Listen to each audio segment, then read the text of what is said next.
Alright, ठीक है। सो आज से अपन चालू करते हैं, ठीक है। आज से हम चालू करेंगे हमारा डेटा फ्रेम, डेटा स्ट्रक्चर। तो हमने सीरीज अपना कंप्लीट कर लिया, राइट। सीरीज से हमने देखा कि वो क्या है, वन डायमेंशनल है। वो क्या है, वन डायमेंशनल है। वन डायमेंशनल है दैट मीन्स कि उसके अंदर एक ही सिंगल रो रहती है या फिर एक सिंगल कॉलम रहता है, जिस तरीके से भी आप उसको लेना चाहते हो, ठीक है। Now data structure, data frame के मैंने बारे में बताया था, ये क्या है, टू डायमेंशनल होता है।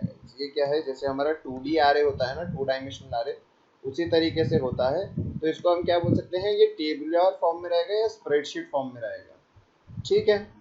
इसमें क्या है गाइज, हम अलग अलग तरीके से डेटा कलेक्ट कर सकते हैं, राइट। अलग अलग तरीके से डेटा कलेक्ट कर सकते हैं। और अनलाइक सीरीज गाइज, इसके अंदर एक बहुत बड़ी फैसिलिटी रहती है दैट ये क्या है, अलग अलग टाइप के डेटा साथ में स्टोर कर सकता है। अलग अलग टाइप के डेटा साथ में स्टोर कर सकता है।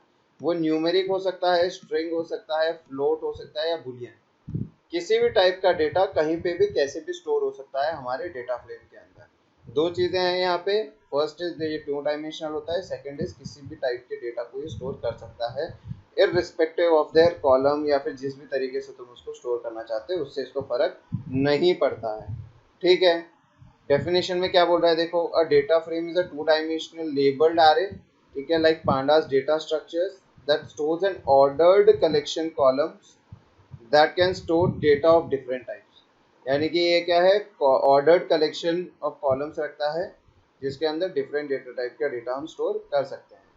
ऑलराइट, नेक्स्ट क्या बोलता है देखो, नेक्स्ट है ये बता रहा है कि किस तरीके से दिखता है। यहाँ पे देखो, ये क्या है गाइज, यहाँ पे ये देखो टू डायमेंशनल आ रहे।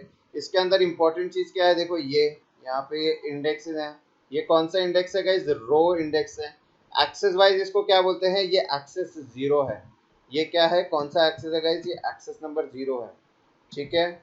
यहाँ देखो एक्सेस नंबर 0 है ये, ठीक है। और ये वाला कौन सा है, ये जो कॉलम वाले एक्सेस हैं ये क्या है, एक्सेस नंबर 1 है। तो गाइज यहाँ से क्या पता चलता है, यहाँ से पता चलता है कि ये टू डायमेंशनल है। एग्जैक्ट लोकेशन हम कैसे पता कर सकते हैं, यूजिंग रो का इंडेक्स एंड कॉलम का इंडेक्स। ये दो तरीके से हम एग्जैक्ट जो भी वैल्यू चाहिए हम उसका हम डेटा कलेक्ट कर सकते हैं। कैरेक्टरिस्टिक्स देख लो गाइज, क्या है कैरेक्टरिस्टिक्स।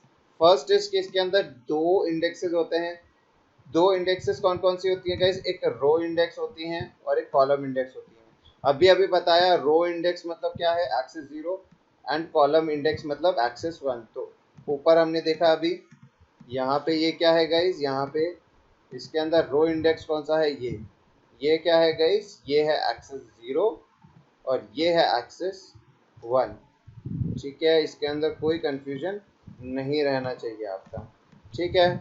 आफ्टर दैट क्या है, नेक्स्ट क्या ये बोल रहा है, conceptually it takes a spreadsheet where each value is identified by the combination of two index, sorry row index and column index. इसका मतलब क्या हुआ कि कोई भी यहाँ पे वैल्यू रहेगी, कोई भी एलिमेंट है इन पर्टिकुलर, इस पर्टिकुलर ये स्प्रेडशीट का, दैट इज डेटा फ्रेम का। तो इसके अंदर हर एक वैल्यू को हम किस तरीके से रिप्रेजेंट कर सकते हैं, using a value of index, एक रो इंडेक्स को और एक कॉलम इंडेक्स को यूज करके उस पर्टिकुलर वैल्यू को हम क्या कर सकते हैं, आइडेंटिफाई कर सकते हैं। इसके अंदर गाइस बेसिक टर्म्स देखो क्या है, यहाँ पे देखो रो इंडेक्स को हम यूजुअली क्या है, इंडेक्स बोलेंगे जनरल टर्म्स में, और कॉलम इंडेक्स को हम गाइस क्या बोलेंगे, कॉलम नेम। यहाँ पे आप देख सकते हो नीचे, यहाँ पे देखो मल्टीपल एग्जाम्पल्स हैं। here you can see that यहाँ पे क्या है देखो, ये यहाँ पे रो इंडेक्स है 0 1 2 3 4, और यहाँ पे ये कॉलम इंडेक्स है, statistics, N, mean, standard deviation. Now ये जो रो इंडेक्स है इनको गाइस हम क्या बोलते हैं, इंडेक्स बोलते हैं, मतलब ओनली इंडेक्स बोल सकते हैं। और यहाँ पे जो कॉलम इंडेक्स है इसको हम क्या बोल सकते हैं, कॉलम नेम्स बोल सकते हैं। Now how do we identify the values, यहाँ पे हम देख सकते हैं कि इंडेक्स 0 पे कॉलम नेम स्टैंडर्ड डिविएशन पे क्या वैल्यू है, 12.173। सिमिलरली मैं बोल सकता हूँ इंडेक्स 3 पे कॉलम मीन जो मेरा है, यहाँ पे देखो वैल्यू क्या है, 56.367। तो ये अलग अलग देखो, यहाँ पे आप क्या देख सकते हो गाइस, यहाँ पे आप देख सकते हो कि डिफरेंट डेटा टाइप्स है गाइस। यहाँ पे क्या है देखो, इसके अंदर रेटिंग है, इसके अंदर 30 है, इसके अंदर देखो फ्लोटिंग है, इसके अंदर फ्लोट है, ये इंटीजर है और ये इंटीजर है। तो हर रो में अलग डेटा टाइप आ रहा है, तो ऑटोमेटिकली क्या है यहाँ पे इसके अंदर इसको डेटा टाइप से फर्क नहीं पड़ता है, it will create a data frame with all the data types required. इसको डेटा टाइप से कोई फर्क नहीं पड़ता है, ये 2 डायमेंशनल होता है। हर एक वैल्यू को आइडेंटिफाई करने के लिए अभी अभी देखा हमको एक इंडेक्स वैल्यू और हमको एक कॉलम वैल्यू मिलेगी, ठीक है। एक्सेस 0 मतलब रो इंडेक्स, एक्सेस 1 मतलब कॉलम इंडेक्स। सिमिलरली यहाँ पे एग्जांपल देखो, ये स्मॉल ABCD जो है वो रो इंडेक्स है या फिर सिर्फ इंडेक्स बोल सकते हैं। कैपिटल ABCDEF इसको हम कॉलम इंडेक्स बोल सकते हैं या कॉलम नेम बोल सकते हैं। वैल्यूज आप देख सकते हो यहाँ पे सारी वैल्यूज 0 है, ठीक है, तो सबकी कॉमन वैल्यू है, ठीक है, तो ये एक अलग तरीका है। नाउ इसके अंदर देखो, इसके अंदर थोड़ा वेल एक्सप्लेन्ड है यहाँ पे चीजें, देखो ये कॉलम्स है, ठीक है, एक्सेस नंबर 1 है ये देखो यहाँ पे ये क्या है, एक्सेस नंबर 1 है, इनको कॉलम नेम्स भी बोल सकते हैं। अगेन ये क्या है गाइस, ये इंडेक्स है, इंडेक्स लेबल है। ये क्या है गाइस, एक्सेस 0 है जिसको हम सिर्फ इंडेक्स भी बोल सकते हैं, ठीक है।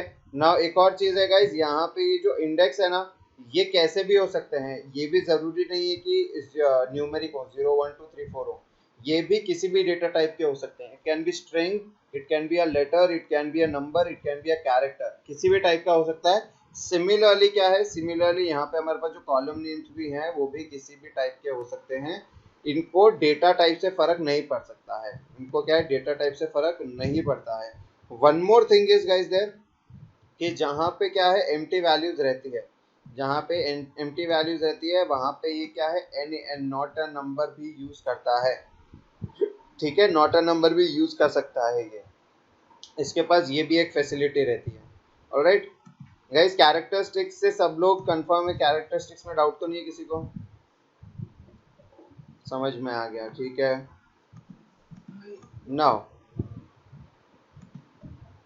उसके बाद देखो क्या बोल रहे हैं यहाँ पे देखो कुछ शायद लिमिटेशन बताने की कोशिश करेगा, एक बार देख लेते हैं। देखो लिमिटेशन ये क्या है, ये 74 के बाद पेज नंबर राइट 75 है। लिमिटेशन तो नहीं बता रहा, यहाँ पे क्या बोल रहा है, there is no condition of having all data of same type, it's column can have different data of different types. इसका मतलब ये हुआ गाइस कि यहाँ पे इसके पास कोई लिमिटेशंस नहीं है डेटा टाइप्स को लेके। कॉलम का नाम भी कुछ भी हो सकता है, एनी डेटा टाइप्स, रो का भी नाम एनी डेटा टाइप, और वैल्यूज भी कुछ भी हो सकती है of any data type. Similarly नीचे वाला देखो, ये क्या है, वैल्यू म्यूटेबल भी है। वैल्यू म्यूटेबल मतलब गाइस क्या हो गया, किसी भी डेटा टाइप का वैल्यू हम स्टोर कर सकते हैं। सिमिलरली साइज म्यूटेबल भी है, मतलब किसी भी डेटा टाइप का, अगेन किसी भी डेटा टाइप का हम डाल सकते हैं। यहाँ पे ये बोल रहा है you can easily change it's value, हम वैल्यूज किसी भी की कहीं पे भी चेंज कर सकते हैं। ऐड और डिलीट हम कर सकते हैं किसी भी रो के अंदर, किसी भी कॉलम के अंदर, irrespective of their data type. हमको उसका डेटा टाइप देखने की जरूरत नहीं है, हम किसी भी वैल्यू को कभी भी चेंज कर सकते हैं किसी भी वे में, ठीक है, किसी भी वे में हम चेंज कर सकते हैं। नाउ देख लेते हैं कि क्रिएट कैसे होता है। जैसे कि हम उसके अंदर क्रिएट करते थे सीरीज में, उसी तरीके से ये भी क्रिएट होता है गाइस। इंपोर्ट पांडा और इंपोर्ट नम्पी किया हमने, नम्पी और पांडा को इंपोर्ट किया। कुछ नहीं है इसके अंदर, जैसे कि सीरीज में करते थे। सीरीज में क्या करते थे, सीरीज में क्या करते थे गाइस, हम सीरीज में जैसे पैंडा सीरीज लिखते थे वैसे लिखेंगे इसके अंदर पैंडा डेटा फ्रेम्स, ठीक है, पैंडा डेटा फ्रेम्स। और डेटा फ्रेम्स के अंदर क्या है, ठीक है, डेटा फ्रेम्स के अंदर क्या होगा, ये यहाँ पे हम मेंशन करेंगे कि डेटा क्या है। ये जो आपको डेटा स्ट्रक्चर दिख रहा है यहाँ पे हम मेंशन करेंगे कि डेटा क्या है। कॉलम्स के अंदर हम मेंशन करेंगे कॉलम का सीक्वेंस क्या है, इंडेक्स के अंदर हम मेंशन करेंगे इंडेक्स का क्या सीक्वेंस है। नाउ एक एक करके देखते हैं कि इसके अंदर क्रिएशन किस तरीके से होता है, कि किस तरीके से हम लोग डेटा फ्रेम कंस्ट्रक्ट कर सकते हैं यूजिंग डिफरेंट डिफरेंट वेज। यहाँ पे देखो पहले वेज देख लेते हैं क्या क्या है। पहला देखो क्या है, 2 डायमेंशनल डिक्शनरीज। डिक्शनरीज को यूज करके हम 2 डायमेंशनल एरे, जो हमारा डेटा फ्रेम है वो किस तरीके से बना सकते हैं, ठीक है, डिक्शनरीज को कैसे कैसे यूज करके हम लोग बना सकते हैं। Second is 2 dimensional NumPy array. NumPy array जो 2 डायमेंशनल रहेगा उसको हम यूज करके कैसे डेटा फ्रेम बना सकते हैं, second is this. Third is series type objects, यानी कि दो सीरीज को मिला के हम कैसे एक डेटा फ्रेम बना सकते हैं। बिकॉज क्या है, हमारे पास 2 सीरीज बन गई, 2 या 3 सीरीज बन गई गाइस, समझ लो हमारे पास 3-4 सीरीज है। उन सबको कंबाइन करके हम क्या कर सकते हैं, उनको कंबाइन करके एक 2 डायमेंशनल एरे बना सकते हैं, क्योंकि हमें पता है सीरीज इज 1 डायमेंशनल। और एक बार 2 डायमेंशनल आ गया, इसका मतलब है क्या, मल्टीपल सीरीज को एक ही नाम के अंडर बना सकते हैं, दैट इज डेटा फ्रेम के अंदर। Last but not least, it is using another data frame. कोई ऑलरेडी हमारे पास डेटा फ्रेम बना हुआ है, उसको यूज करके हम एक और डेटा फ्रेम बना सकते हैं। नाउ फर्स्ट वाला देख लेते हैं कि 2 डायमेंशनल डिक्शनरीज को यूज करके हम कैसे हम अपना डेटा फ्रेम बनाएंगे। फर्स्ट यहाँ पे देखो क्या बोल रहा है, 2 डायमेंशनल डिक्शनरीज को हम यूज करके कैसे बनाएंगे हम की और वैल्यूज उसका यूज करेंगे। आपको याद होगा डिक्शनरीज के अंदर गाइस क्या होता है, एक की होता है, ठीक है, जो उसका इंडेक्स की तरह काम करेगा और इस इंडेक्स पे क्या वैल्यू है वो ये वैल्यू स्टोर करेगा हमारी डिक्शनरी के अंदर। नाउ इसके अंदर गाइस डिक्शनरीज के अंदर क्या है, अलग अलग ऑप्शन है हमारे पास। तो एक बार ऑप्शन को हम एक्सप्लोर करते हैं किस किस तरीके से ये काम करता है। फर्स्ट ऑप्शन आप देखोगे कि creating data frames from 2D dictionary having values as a list. इसका मतलब क्या हुआ गाइस, हमारे पास एक डिक्शनरी है, ठीक है, जिसके अंदर कुछ की है और उसकी जो वैल्यू है ना, यहाँ पे ये जो वैल्यू है उसकी वो क्या है, एक लिस्ट या एनडीआरए के फॉर्म में। इसका मतलब क्या हुआ, समझ लो मैंने डिक्शनरी बनाई कि उसका एक की बनाया दैट 0 और उसके ऊपर एक वैल्यू मैंने स्टोर की है जिसके अंदर नाम है सारे की, यानी कि की 0 है, नाम है राज, यश, फिर फैज, तेजस, ये सब नाम है उसके अंदर। सेकेंड इंडेक्स पे क्या है, सेम डिक्शनरी के अंदर सेकेंड की पे क्या है गाइस, सेकेंड की पे है 1 और उसके अंदर उनके मार्क्स है, कुछ भी मार्क्स है 40, 45, 50, 60 ऐसे मार्क्स दिए हुए हैं। सो हुआ क्या यहाँ पे, एक पर्टिकुलर इंडेक्स पे दैट इज एक पर्टिकुलर की के ऊपर उनके पास वो वैल्यू जो है it is in the form of list, ठीक है। यहाँ पे एग्जाम्पल आप देख सकते हो, यहाँ पे देखो क्या एग्जाम्पल बता रहा है। यहाँ पे हमारे पास देखो डिक्ट करके एक डिक्शनरी है जिसके अंदर देखो स्टूडेंट की के ऊपर देखो क्या है, 5 वैल्यूज है। स्टूडेंट की के पास क्या है, 5 वैल्यूज हैं। हमारे पास देखो उसके बाद क्या है, मार्क्स इंडेक्स है, हमारे पास मार्क्स नाम की कीज है, ठीक है, उसके अंदर 5 वैल्यूज है मेरे पास, क्या है, 5 वैल्यूज है मेरे पास। उसके बाद देखो स्पोर्ट्स नाम का इंडेक्स है मेरे पास, स्पोर्ट्स नाम के इंडेक्स के अंदर मेरे पास 5 वैल्यूज हैं। सो इन कॉम्बिनेशन गाइस क्या हुआ, मेरे पास 3 इंडेक्सेस हैं और उन 3 इंडेक्स की क्या है, 3 वैल्यूज हैं, लेकिन वैल्यूज किस फॉर्म में है, वैल्यूज फॉर्म में है लिस्ट की, यानी कि हर एक इंडेक्स पे 5 वैल्यूज हैं। एंड यहाँ पे आप देख सकते हो, देखो डिक्शनरी यहाँ पे मैंने की है, डिस्प्ले की है, तो मार्क्स पे देखो 5 वैल्यूज आ रही होंगी, देन अगेन स्पोर्ट्स के ऊपर 5 वैल्यूज, स्टूडेंट्स के लिए 5 वैल्यूज आ रही है, ठीक है। तो यहाँ पे गाइस ये डिक्शनरी बन गया है विथ वैल्यूज यूजिंग लिस्ट या एनडीराम। यहाँ पे अभी तक लिस्ट यूज किया मैंने, एनडीराम यूज नहीं किया है, और नेक्स्ट एग्जांपल में यूज करेंगे। यहाँ पे जब लिस्ट यूज किया है तो देखो यहाँ पे क्या है, बस इस डिक्शनरी को मुझे क्या करना है, मुझे जो मेरा कमांड था तो ये पांडास, तो पांडास के लिए देखो हमने पांडास के लिए कैसे इंपोर्ट किया था गाइस, पांडास को हमने इंपोर्ट किया था एज पीडी, ऊपर आप देख सकते हो एज पीडी हमने उनको इंपोर्ट किया था। तो यहाँ पे कमांड में देखो क्या लिखा हुआ है, पीडी डॉट डेटा फ्रेम, और अंदर क्या लिखा है, जो डिक्शनरी हमने क्रिएट किया है दैट इज dict1 हमने क्रिएट किया है। यहाँ पे आउटपुट देखो किस तरीके से आ रहा है, आउटपुट कैसा आ रहा है, देखो इंडेक्स देखो क्या है 0 to 1, इंडेक्स ऑटोमेटिकली क्रिएट हो गए। हुए क्या है, जो डिक्शनरी से हमको मिले हैं ना, क्या बोल रहा है यहाँ पे, जो डिक्शनरी से हमको यहाँ पे कीज मिली थी वो क्या है, कॉलम के उधर चले गया है, ये कहाँ गए हैं, कॉलम के उधर चले गए हैं, ऑलराइट, यहाँ पे कॉलम के पास चले गए हैं। और ये जो रो वाले इंडेक्सिंग इसने ऑटोमेटिकली खुद से क्रिएट कर दिए हैं, इसने क्या किया है, रो वाले जो इंडेक्स हैं, रो इंडेक्स जो है वो ऑटोमेटिकली क्रिएट कर दिया है। तो दो चीजें गाइस इससे क्या पता चली, पहली चीज तो ये कि जब मुझे डिक्शनरी मिलेगी with a key and value as a list, तो होगा क्या कि जो भी वैल्यूज रहेगी वो कॉलम वे में सॉर्ट हो जाएगी। दूसरी चीज क्या है, सॉरी उसी के साथ में क्या है, जो भी मेरे को कीज मिलेगी वो कहाँ पे जाएगी, वो मेरे पास जाएगी कॉलम नेम्स में, वो कहाँ जाएगी, कॉलम नेम्स में। आप देख सकते हो देखो मार्क्स, स्पोर्ट्स एंड स्टूडेंट्स, ये गाइस हमारे पास कहाँ पे गया है, ये गया है मेरा यहाँ पे, ये कहाँ गया है मेरा कॉलम नेम्स में। यहाँ पे आप देखो कॉलम नेम्स में हमारे पास गया है। ये पहली चीज देखी कि भाई ये वैसा होता है, तो कॉलम नेम हमारा क्या बनेगा, कीज। सेकंड चीज गाइस हमने क्या देखे यहाँ पे, दैट जो हमारे पास इंडेक्स नंबर नहीं था वो इंडेक्स नंबर ऑटो जनरेट हो गया, और वो कैसे जनरेट हुआ है, 0 to एंडिंग वैल्यू, यानी कि 0 से न्यूमेरिक फॉर्म में जो इंडेक्सेस हमको नहीं प्रोवाइड होंगे वो ये ऑटोमेटिकली क्रिएट कर देगा। दोनों चीज क्लियर होनी चाहिए। जब डिक्शनरी यूज कर रहे हैं तो उसके अंदर जो कीज ये प्रोवाइड करेगा वो कीज कॉलम्स नेम में क्रिएट होगी, और जो ये keys that is row index इसने प्रोवाइड नहीं किया था तो रो इंडेक्स ये ऑटोमेटिकली क्रिएट कर देगा in the form of numeric value starting from 0। Are we clear with this guys? ये समझ में आ गया दोनों को? ऑलराइट, कोई डाउट होता है तो आप माइक ऑन करके पूछ लेना। नाउ इसके अंदर गाइस यहाँ पे देखो एक क्लॉज दिया होगा, यहाँ पे देखो एक क्लॉज दिया होगा दैट इज कि यू कैन सी, यहाँ पे गाइस एक चीज हम देख सकते हैं। क्या देख सकते हैं हम लोग? ये चीजें क्या है, सॉर्ट हो जाती हैं। ये चीजें देखो किस तरीके से सॉर्ट हुई है। अब कोई मुझे बता सकता है कि किस हिसाब से चीजें सॉर्ट हुई है? यहाँ पे देखो क्या बोल रहा है, यहाँ पे data frame has its index assigned automatically 0 to 1, और यहाँ पे क्या है, the columns are placed in sorted order. इसका मतलब क्या है गाइस कि यहाँ पे ये देखो मार्क्स पहले है, स्पोर्ट्स बाद में है, और उसके बाद स्टूडेंट्स है। एक्चुअली में क्या है, हमने बनाया भी इसको इसी तरीके से था, लेकिन अगर ये इस तरीके से नहीं होता, फॉर एग्जाम्पल पहले मैं स्टूडेंट्स को यहाँ पे, मतलब क्रिएशन के टाइम पे बता रहा हूँ, फॉर एग्जाम्पल क्रिएशन के टाइम पे, ओके क्रिएशन के टाइम पे देखो गाइस पहले स्टूडेंट्स है, फिर मार्क्स है, फिर स्पोर्ट्स है। तो डिक्शनरी को जब हमने प्रिंट किया तो इसने गाइस क्या किया, इसने ऑटोमेटिकली सॉर्ट कर दिया। देखो इसने ऑटोमेटिकली सॉर्ट कर दिया है। तो जब भी हम डिक्शनरी से गाइस बनाएंगे ना तो हमें क्या है, सॉर्टेड फॉर्म, जो कॉलम नेम्स है वो सॉर्टेड फॉर्म में मिलेंगे हमको।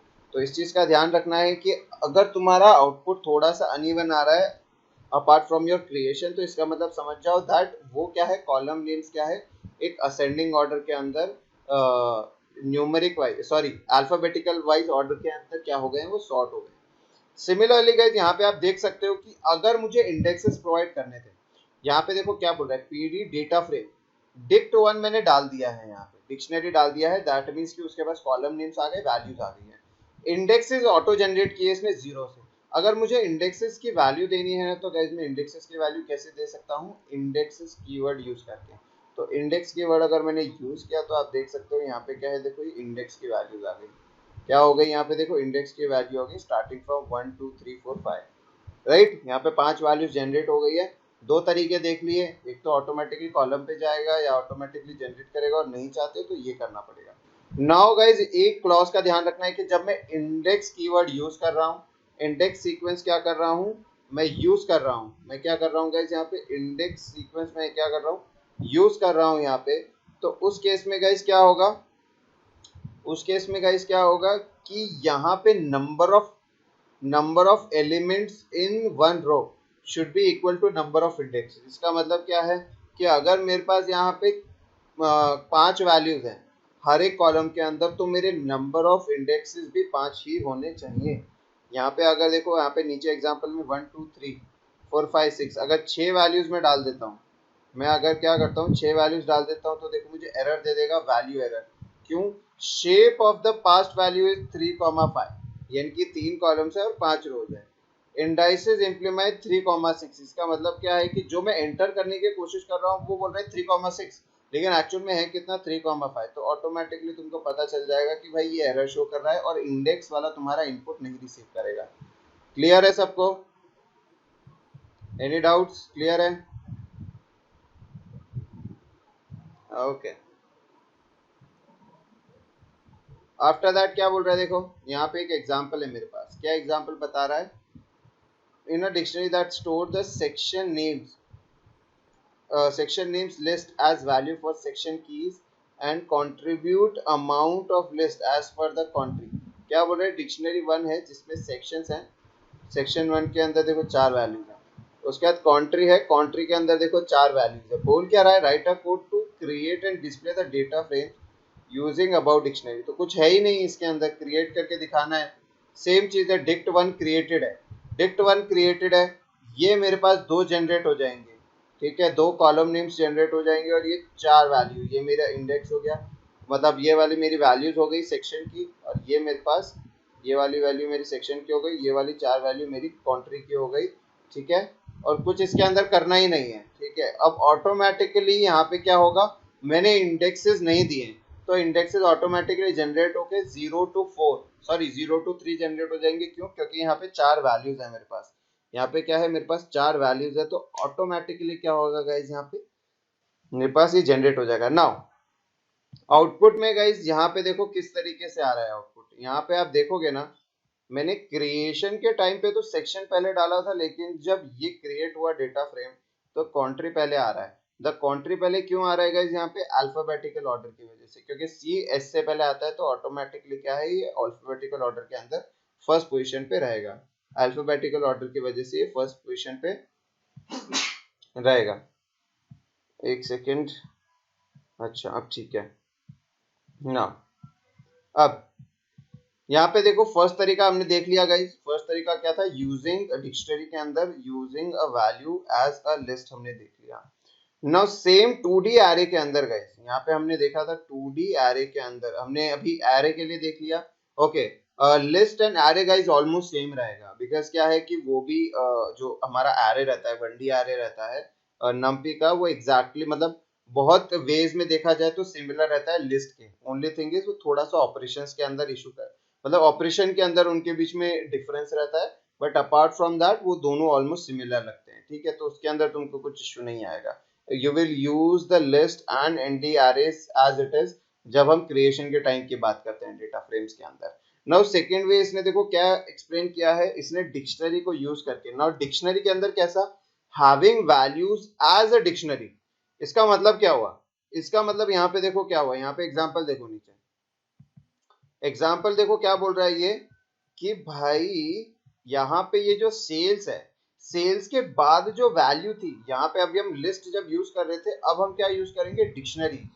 यानी कि एक डिक्शनरी के अंदर पीपल्स नाम की डिक्शनरी है, जिसके अंदर की नंबर सेल्स पे एक और डिक्शनरी है।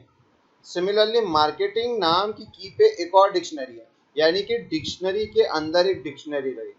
ठीक है, डिक्शनरी के अंदर वैल्यूज की जगह एक डिक्शनरी यूज होगी। तो उस केस में देखो कैसा दिखेगा, सेल्स के लिए, सेल्स के लिए यहाँ पे देखो सेल्स है और मार्केटिंग है। ये गाइस यहाँ ये कहाँ पे जाएंगे, हमारे कॉलम्स में जाएंगे। ठीक है, ये हमारे कॉलम्स में जाएंगे। और गाइस ये जो रहेंगे ना, नेम, एज, सेक्स, ये हमारे कहाँ पे जाएंगे गाइस, ये हमारे जाएंगे इंडेक्स नेम्स पे। तो यहाँ पे आपको ध्यान क्या देना है, जब हम एनडी एरे और लिस्ट यूज कर रहे हैं तब क्या होगा गाइस, तब यहाँ पे इंडेक्सेस ऑटो जनरेट होंगे। और अगर इंडेक्स हमको देने हैं अलग से तो हम इंडेक्स क्लॉज यूज कर सकते हैं। ध्यान क्या देना पड़ेगा हमको, नंबर ऑफ एलिमेंट्स इक्वल होने चाहिए, वरना एरर दे देगा। जब हम वैल्यूज एज अ डिक्शनरी देते हैं तो यहाँ पे क्या होता है गाइज, हमारे पास कॉलम नेम्स भी रहता है और इंडेक्सेस भी जनरेट हो जाते हैं। तो हमें यहाँ पे ये ऑटोमेटिकली जनरेट करके नहीं देता, जो वैल्यूज हम इनपुट करते हैं वही वैल्यूज हमको रिटर्न करता है। नाउ इसके अंदर देखो एक चीज ध्यान देनी पड़ेगी, इसके अंदर क्या होगा कि अगर कोई इंडेक्स मैच नहीं कर रहा है, ठीक है, अगर कोई गाइज इंडेक्स मैच नहीं कर रहा है, जैसे कि अब तुम पूछोगे कि सर सेल्स के अंदर समझ लो नेम्स है, एज है और सेक्स है, ठीक है। सिमिलरली मार्केटिंग के अंदर अगर नेम की जगह कुछ और होता, नेम की जगह जैसे कि तुम्हारा डिपार्टमेंट होता, ठीक है, डिपार्टमेंट अगर होता, ठीक है, यहाँ पे अगर समझ लो डिपार्टमेंट ऐसा लिखा हुआ है मैंने, ठीक है, तो उस केस में क्या होता, तो गाइज उस केस में कुछ नहीं होता। यहाँ पे जैसे कि नेम, एज, सेक्स है, ठीक है, यहाँ पे ये तीन चीज अगर डिपार्टमेंट नाम का भी एक क्या होता, डिपार्टमेंट नाम का भी एक यहाँ पे क्या इंडेक्स जुड़ जाता। फर्क कहाँ पे आता है मैं बताता हूँ तुमको। यहाँ पे आप देखोगे मार्केटिंग के अंदर नेम की जगह डिपार्टमेंट आया, यानी कि मार्केटिंग का नेम नाम का कोई क्लॉज नहीं रहेगा। तो नेहा यहाँ पे जो नेम था गाइस, नेहा की जगह क्या आ जाएगा, NAN, नेहा की जगह क्या आ जाएगा, नॉट अ नंबर आ जाएगा, और वो वैल्यू देखो यहाँ पे डिपार्टमेंट के अंदर चले जाएगी। सिमिलरली सेल्स के अंदर कोई डिपार्टमेंट वैल्यू नहीं है, तो डिपार्टमेंट के लिए और सेल्स के डिपार्टमेंट के लिए गाइस यहाँ पे क्या आ जाएगा, NAN वैल्यू आ जाएगी। ऐसे केस में क्या होगा, NAN वैल्यू आ जाएगी यहाँ पे। तो आपको बस इतना ध्यान रखना है कि अगर यहाँ पे अगर मैच नहीं करता है तो कोई फर्क नहीं पड़ता है। यहाँ पे क्या है कि अगर ये मैच नहीं करता है नंबर, यहाँ पे जो नेम्स ऑफ इंडेक्सेस मैच नहीं करते हैं तो इसके क्रिएशन में कोई फर्क नहीं आता है। अपार्ट फ्रॉम दैट ये चीज समझ में आ गई ना सबको, कि नेम से फर्क नहीं पड़ता और किस तरीके से हम लोग बना सकते हैं, ये दोनों को समझ गया राज? ऑलराइट, क्या है यहाँ पे देखो, ये एग्जांपल देखो क्या बोल रहे हैं, create and display a data frame from a 2D dictionary cells which stores the quarter wise sales as inner dictionary for 2 years। तो गाइस सबसे पहले तो हम देख लेते हैं, सबसे पहले तो देखो बेसिक कोड क्या रहेगा। जब सेल्स यहाँ पे हमको दिया हुआ है, एक डिक्शनरी दी हुई है, तो उससे क्रिएट करने के लिए देखो मेरे को क्या करना पड़ेगा। मैं अगर यहाँ पे डेटा फ्रेम क्रिएट करना चाहता हूँ S1 D1, यहाँ पे काम करता हूँ D1 यहाँ पे मैंने क्या किया, डेटा फ्रेम क्रिएट किया, लिखा क्या यहाँ पे pd डॉट डेटा फ्रेम, उसके बाद ब्रैकेट्स में गए यहाँ पे क्या लिखूंगा मैं, सेल्स, बराबर है। यहाँ पे जब सेल्स लिखा मैंने, सेल्स लिखने के बाद आउटपुट कैसा आएगा, देखो यहाँ पे देखो सबका दोनों का अलग अलग है, जैसे कि मैंने अभी एग्जांपल में मेंशन किया है। तो गाइज यहाँ पे ये होगा कैसे, यहाँ पे ये क्रिएट तो हो जाएगा, लेकिन बनेगा कैसे गाइज, यहाँ पे ये बनेगा देखो इस तरीके से, एक्सप्लेन कर देता हूँ किस तरीके से बनेगा ये गाइज। यहाँ पे ये गया, सबसे ऊपर वाली वैल्यू क्या रहेगी गाइज, ईयर्स 1 ईयर 2, बराबर है। उसके बाद देखो यहाँ पे वैल्यू क्या आ जाएगी, यहाँ पे एक ये क्वार्टर भी देख लो गाइस, यहाँ पे इंडेक्सेस भी देख लो कि इंडेक्स क्या रहेगा। इंडेक्स क्या रहेगा सबसे पहले गाइस, क्वार्टर QTR1, उसके बाद क्या रहेगा, उसके बाद रहेगा QTR2, उसके बाद क्या रहेगा QTR3,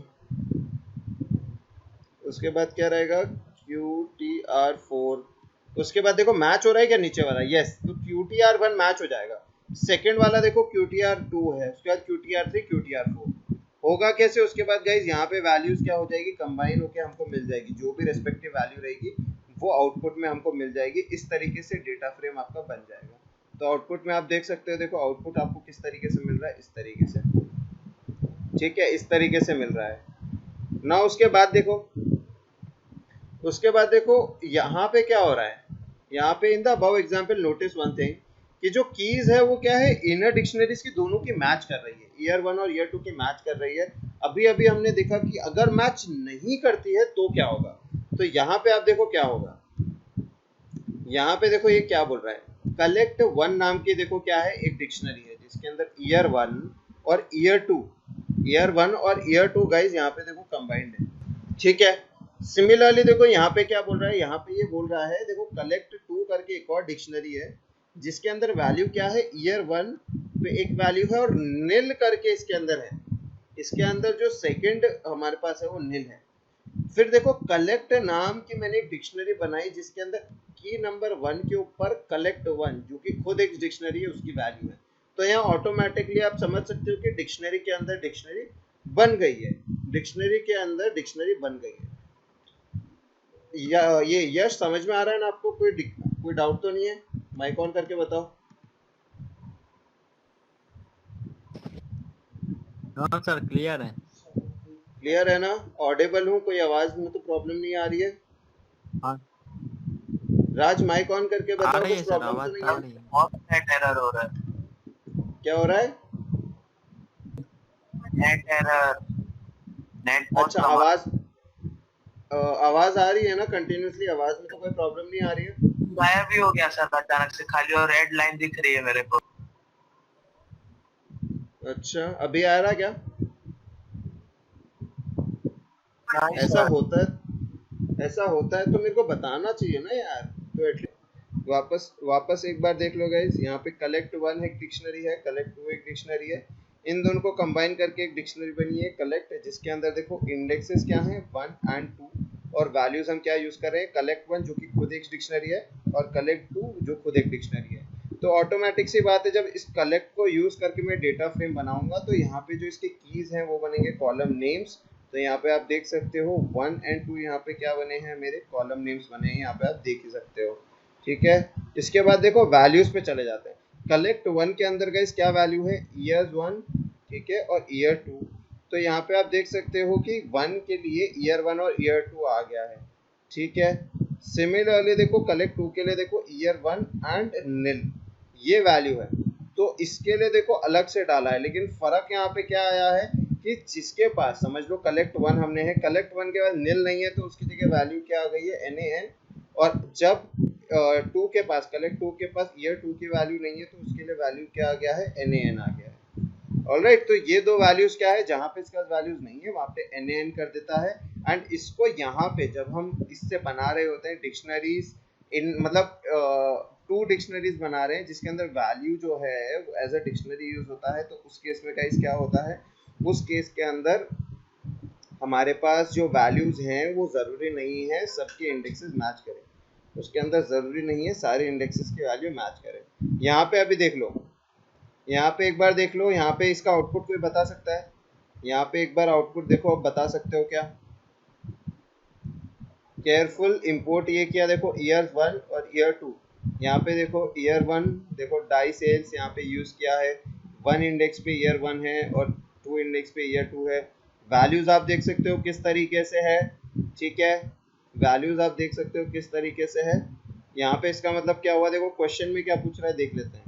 क्वेश्चन में क्या पूछ रहा है हमारे पास कि list the index level of DF3, यानी कि टोटल इंडेक्स गाइस कितने हैं हमारे पास, इंडेक्स कितने हैं देखो यहाँ पे, Q1 Q2 Q3 है यहाँ पे और ये Q4 है।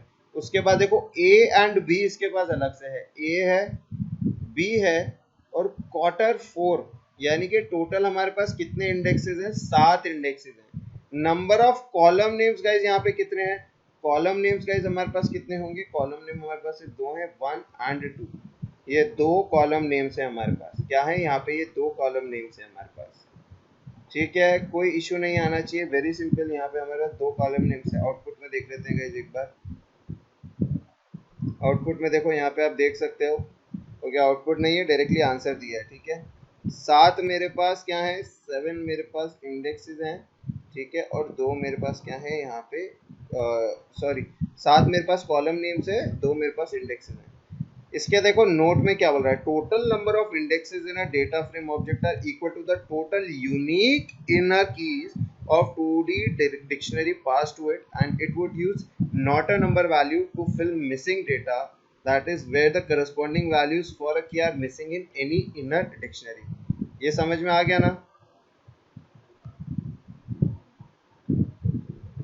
ये समझ में आ गया क्या तुमको?